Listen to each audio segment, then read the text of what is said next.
Hi friends, welcome to my channel. ఆంధ్రప్రదేశ్లో గత కొద్ది రోజుల నుండి P4 సర్వే జరుగుతూ ఉన్నది.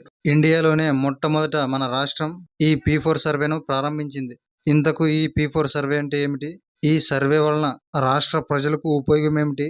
ఈ సర్వే ఎందుకు చేస్తున్నారు అనే విషయాల గురించి మొత్తం ఈ వీడియోలో తెలుసుకుందాం. మీరు చేయాల్సిందల్లా ఒక్కటే, ఈ వీడియోని ఎక్కడ స్కిప్ చేయకుండా లాస్ట్ వరకు చూడండి. అప్పుడే మేము చెప్పే ప్రతి మాట మీకు బాగా అర్థమవుతుంది. అలాగే వీడియోను ఒక లైక్ చేయండి. మీరు చేసే ఒక లైక్ మాకు మరిన్ని వీడియోలు చేయడానికి ఎంతో బూస్టప్నిస్తుంది. కాబట్టి ఖచ్చితంగా లైక్ చేయండి. ఇక వివరాల్లోనికి వెళ్తే, ఆంధ్రప్రదేశ్ ప్రభుత్వం గత కొద్ది రోజుల నుండి P4 సర్వేను చేస్తుంది. ఈ P4 అంటే ఏమిటో ఇప్పుడు తెలుసుకుందాం. P4 అంటే పబ్లిక్ ప్రైవేట్ పీపుల్ పార్ట్నర్షిప్, అంటే ప్రభుత్వ ప్రైవేట ప్రజల భాగస్వామ్యం అనే అర్థం. ఈ P4 సర్వే యొక్క మెయిన్ ఉద్దేశం ఏమిటంటే, ఆంధ్రప్రదేశ్లో దారిద్ర్య రేఖకు దిగువన ఉన్న పేద ప్రజలను, ఆంధ్రప్రదేశ్లో ఉన్న సంపన్న కుటుంబాలు వారిని దత్తత తీసుకోవడం. అంటే సింపుల్గా చెప్పాలంటే, ఆంధ్రప్రదేశ్లో ఉన్నటువంటి ధనికులు కానీ, ఇండియా వైడ్ ఉన్న ధనికులు కానీ, లేదా ప్రైవేట్ సంస్థలు కానీ, లేదా అమెరికాలో ఉన్నటువంటి NRIలు కానీ, ఆంధ్రప్రదేశ్లో అత్యంత వెనుకబడ్డ 20% కుటుంబాలను ప్రోత్సహించడం. అంటే వారికి ఆర్థికంగా సహాయం చేయడం కానీ, లేదా ఉద్యోగ అవకాశాలు కల్పించడం కానీ, లేదా వస్తువుల రూపంలో సహాయం చేయడం కానీ చేసి వారిని పేదరికం నుండి బయటకు తీసుకురావడానికి చేసేదే ఈ P4 సర్వే.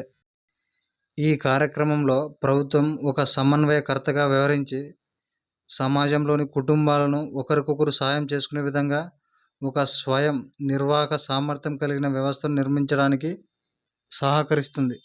ఈ విధానం ద్వారా ప్రజల నిజమైన అవసరాలను తీర్చడం మరియు స్పష్టమైన ఫలితాలను సాధించడం లక్ష్యంగా పెట్టుకున్నామని సీఎం చంద్రబాబు అన్నారు. ఈ P4 సర్వేలో మొత్తం 11 ప్రశ్నలు ఉంటాయి. P4 సర్వేను ఎలా చేయాలో ఇప్పుడు తెలుసుకుందాం. మొదటగా మనం గూగుల్లోకి వెళ్ళి P4 సర్వేను కొట్టాలి. అప్పుడు కింద ఆప్షన్లో వస్తాయి. మొదటి దాంట్లోకి వెళ్తే మనకు P4 సర్వే ఓపెన్ అవుతుంది.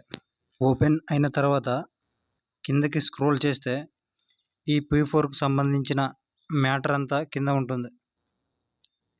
మీరు ఒకసారి చూడొచ్చు. కింద ఈ సర్వేకి సంబంధించిన మ్యాటర్ అంతా ఇక్కడ ఉంటుంది. మీరు మొత్తం చదువుకోవచ్చు. తర్వాత కింద ఆప్షన్లు ఉంటాయి.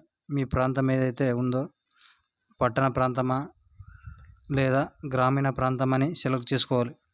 ఒకసారి ఓపెన్ చేసి చూడండి. ఇలా సెలెక్ట్ చేసుకున్న తర్వాత జిల్లా ఎంచుకోవాలి. జిల్లా తర్వాత మండలం, అలాగే మీ గ్రామ పంచాయతీ ఎంచుకోవాలి.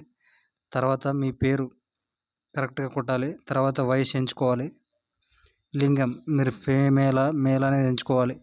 వృత్తి అనేది మీరు రైతా లేకుంటే ఇంకా ఏ ఇతరంలో అనేది ఎంచుకోవాలి. తర్వాత మొబైల్ నెంబర్ కొట్టాలి. తర్వాత మీకు సర్వేలో భాగంగా 11 ప్రశ్నలు ఉంటాయి. మొదటి ప్రశ్నలోకి వెళ్తే మీకు ఇలా ఆప్షన్లు ఉంటాయి.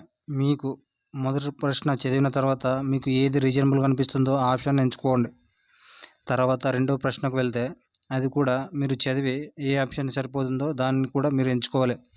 ఇలా అన్ని ప్రశ్నలకు చదివి సరైన సమాధానాలు ఎంచుకున్న తర్వాత చివరిలో మీ అభిప్రాయం అడుగుతుంది. అంటే ఈ సర్వే వల్ల మీ అభిప్రాయం ఏమిటనేది మీరు కింద ఇవ్వాలి. చివరకు కింద ఉన్న క్యాప్చా కొట్టి సబ్మిట్ చేస్తే మనకు ఇక్కడ చూపిన విధంగా మనకు ఒక సర్టిఫికేట్ వస్తుంది. దీన్ని మనం డౌన్లోడ్ చేసుకోవచ్చు. కాబట్టి ప్రతి పేదవాడు ఈ P4 సర్వేను కంప్లీట్ చేయండి. మీకు స్వచ్ఛంద సంస్థలు లేదా ప్రైవేట్ సంస్థలు ఇచ్చే మిమ్మల్ని ఆర్థికంగా నిలబెడతాయి. కాబట్టి ప్రతి ఒక్క పేదవాడు ఈ P4 సర్వేని కంప్లీట్ చేయండి. ఇంతకుముందు చూపిన విధంగా మీ మొబైల్లోనే P4 సర్వేను కంప్లీట్ చేయవచ్చు. ఈ P4 సర్వేకు సంబంధించి మీకు ఇంకా ఏమైనా డౌట్స్ ఉంటే మాకు కింద కామెంట్లో తెలియజేయండి. మేము ఖచ్చితంగా రిప్లై ఇస్తాం. అలాగే వీడియోని ఒక లైక్ చేసి మీ ఫ్రెండ్స్ అండ్ ఫ్యామిలీ ఈ వీడియోని షేర్ చేయండి. ఆ విధంగా షేర్ చేయడం ద్వారా వారు కూడా ఈ విషయాన్ని తెలుసుకుంటారు. కాబట్టి ఖచ్చితంగా షేర్ చేయండి.